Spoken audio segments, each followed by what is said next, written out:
नमस्कार, मैं पिंटू सिंह यादव आप सभी का स्वागत करते हैं। दोस्तों, बात करें तो भोजपुरी इंडस्ट्री के सबसे बड़े सुपरस्टार खेसारी लाल यादव हैं और खेसारी लाल यादव का जुड़ाव पॉलिटिकल पार्टियों से होता है, जिसमें सबसे ज्यादा अगर जुड़ाव किसी से है तो वो राष्ट्रीय जनता दल यानी कि लालू प्रसाद यादव की पार्टी से है।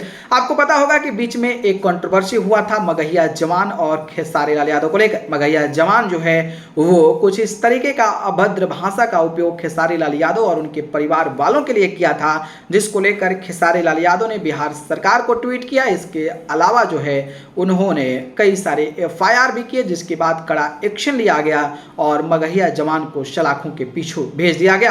हालांकि मगहिया जवान अब जेल से बाहर है, लेकिन उस समय सबसे ज्यादा अगर किसी की चर्चा हुई थी तो खेसारी लाल यादव के उस ट्वीट की हुई थी, और उस ट्वीट का समर्थन जो है वो राष्ट्रीय जनता दल ने किया था। यानी कि आरजेडी के ऑफिशियल ट्विटर अकाउंट से जो है वो इस मामले पर संज्ञान लेने की बात कही गई थी और खेसारी लाल यादव को शायद न्याय मिला था। लेकिन अब खेसारी लाल यादव जिस पार्टी का हमेशा से समर्थन करते हैं, जिस पार्टी के लिए हमेशा गाना गाते हैं, उस पार्टी की अब सरकार बन गई है, तो लोग जो है खेसारी लाल यादव की सुरक्षा की मांग कर रहे थे कि खेसारी लाल यादव को भी सुरक्षा जो है एक भोजपुरी कलाकार के तौर पर दिया जाना चाहिए।